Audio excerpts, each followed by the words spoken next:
आदमी हमारा क्या पल्ले, उन्होंने ये दे दिया सावित्रीबाई फुले ज्योतिबाराव फुले कि लो संभालो भाई ये बच्चा को थोड़ा देखो क्या कर सकते हो। और उन्होंने ऐसा गढ़ा कि विदेश और देश मिला के 36 डिग्री दे लाया। उसके बाद जो आदमी को पढ़ने का अधिकार नहीं था, उसको बोलने में पड़ता था, उसका छुआ नहीं, उसके बहुत सारे चीजें उसके साथ गुजर रहा था, खाने के पैसे नहीं थे, रहने के पैसे नहीं थे। तो उस स्थिति में उस बच्चे को लाना, पढ़ाना, और उसके बाद अगर संविधान नहीं होता तो भारत क्या होता, ये भी सवाल उठता है। हमारी कोई भी सिस्टम चलाने के कुछ नियम कानून है। हमारे अधीक्षक महोदय बैठी हुई है, ये अस्पताल चलाने के लिए बहुत सारे चीजें हैं कि quality council of India NABH, ये सारे चीजें देख से गुजरना पड़ता है।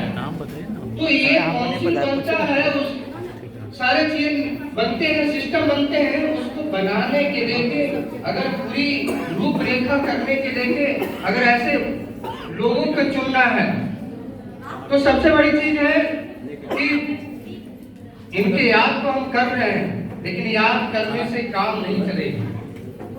नहीं, याद के साथ साथ इनकी क्रांतिकारी चीजें अपने दिलों में, अपने दिमागों में एकदम उतारनी पड़ेगी, क्योंकि बिहार से फिर से भारत को विश्व गुरु बनाना है। बिल्कुल आपको पता है ना, बिहार पाटलिपुत्र की धरती से फिर से, जब तक देखिए मोदी जी चिल्ला ले कोई दिक्कत नहीं है, जब तक बिहार का प्रधानमंत्री नहीं बनेगा ना, क्योंकि आपको पता है ना कि पाकिस्तान, चीन, अमेरिका, ये सब जितने लोग हैं, इन लोग से आगे जाना है। लोग को इन लोग से आगे जाने के लिए क्या करना पड़ेगा? महिला को सशक्त होना पड़ेगा। आपके कंधों पे जाने पड़े महिला, क्योंकि सबसे बड़ी चीज है कि आपके दायित्व है, क्योंकि घर आपसे चलती है, एजुकेशन आपसे चलता है, सिस्टम आपसे चलती है, ठीक है ना। आप अगर जागरूक है ना तो बच्चे ऑटोमेटिक जागरूक हो जाएंगे। घर के अगर हम आपको मैं बता दूं कि इस 10 साल 15 साल में ये संगठन चलाने के दरमियान में अच्छे पुरुषों को मैं ठीक करवाया हूँ, ठीक है ना। मैं ठीक खुद करवाया हूँ इसलिए कि जो चीजें होती है तो महिलाओं में इतनी ताकत है तो पुरुषों को ठीक भी करते हैं जो बिगड़े हुए रहते हैं, तो इतनी ताकत है महिलाओं में। क्योंकि और खासकर हमारी नर्सिंग महिलाओं, हमने जब नर्सिंग प्रोफेशन में लेके आया और लोग तो जब पगडंडियों से जब चुन के ला रहे थे, आपको बिलीव नहीं करेंगे, आप ऐसे लड़की जो बकरी चरा रही थी, लकड़ी पीन रही थी, उन लोग डंडियों से लाके पटना में जब नर्सिंग बना रहे थे हम अखिल भारतीय स्वास्थ्य मिशन के दरमियान में, तो उसकी हैंडराइटिंग, उसकी कला देख के हम तो वहीं पे मतलब हमारे शरीर में जान निकल जा रही थी, ये स्थिति थी। और उन लोग को जब लाया और पटना में बनाया तो आज उन लोग का 65 से 60 जो अभी GNM की जो सैलरी आ रही होगी, आप सोच नहीं सकते हैं कि क्या हुए हैं। तो हम हमारे कुछ विजन है मैडम के साथ में रखना चाह रहे हैं, ठीक है ना, क्योंकि कुछ संगठन जो है काम की है, जैसे नर्सिंग ऑफिसर का नामकरण अखिल भारतीय स्वास्थ्य मिशन ने लगातार उसके लिए संघर्ष किया। आवाज के डेट में A ग्रेड से, GNM से, कंपाउंडर से मुक्त होकर नर्सिंग ऑफिसर का नाम अब प्रचलित होने लगा है। इसके लिए भी आपको मैं बताना चाह रहा हूँ। दूसरी बात है कि हम ग्रामीण चिकित्सक पे छोड़ नहीं सकते थे, ग्रामीण चिकित्सक पे हम छोड़ नहीं सकते थे अपने गांव को, और इतनी जल्दी डॉक्टर भी नहीं बना सकते थे। तो हम क्या करते भाई, क्योंकि ग्रामीण चिकित्सक को जब हमने नीतीश कुमार के साथ बैठाया तो क्योंकि उनको अगर क्या बोलते हैं वो सीख लेता है, गलत काम करने लगता है, तो भैया उसके इंजेक्शन में उस पर तो बिहार के हमारी महिला और ये सब चीज को छोड़ा नहीं जा सकता है।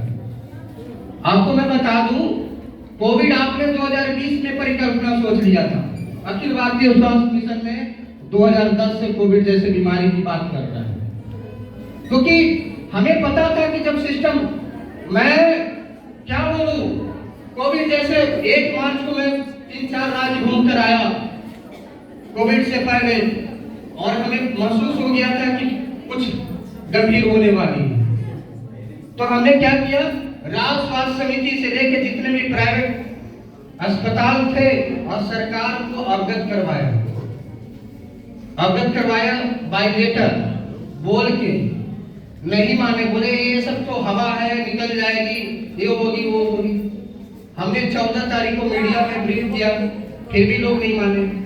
मोदी जी 19 तारीख को आते तो कहते कि नहीं भैया बहुत बड़ी काम बताइए।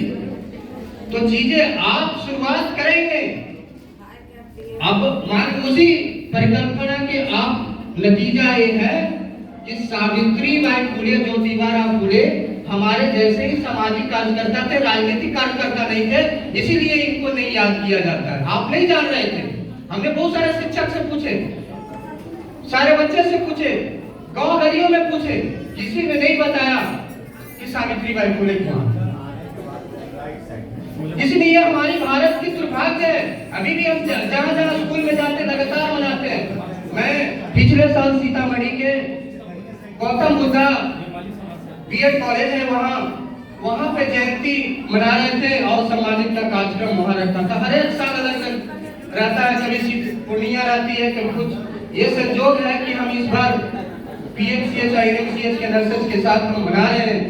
लगातार गांव गलियों में हम जब तक सावित्रीबाई फुले को घर घर तक नहीं पहुंचाएंगे, तब तक हम जो है सोने में नहीं है। हमने एक ठान लिया है कि इनको सबसे पहले जैसे ही घर घर पहुंचाएंगे ना, क्रांति वहीं से जाएगी। क्योंकि उनके बारे में जैसे ही जानते हैं, उनकी आधी नींद तो ऐसी उड़ जाती है। उनके जो समस्या दिखता है ना, कभी पैसे की समस्या दिखता है, कभी बीमारी की समस्या दिखता है, कभी कुछ नहीं पढ़ने में दिक्कत आती है या कोई परेशान करते हैं, वो सारे समस्या का जड़ अगर सावित्रीबाई फुले को अगर पढ़ेंगे तो आपको वहीं से आपकी जो समझ में आती है वो सब आएगी। तो कुछ प्रस्ताव है हमारे, ठीक है ना, उसको आप हम मैडम को जाना है, इसलिए हम प्रस्ताव को पढ़ देते हैं। क्योंकि मैं एक ये गवर्नमेंट कॉलेज है, इसलिए हम उस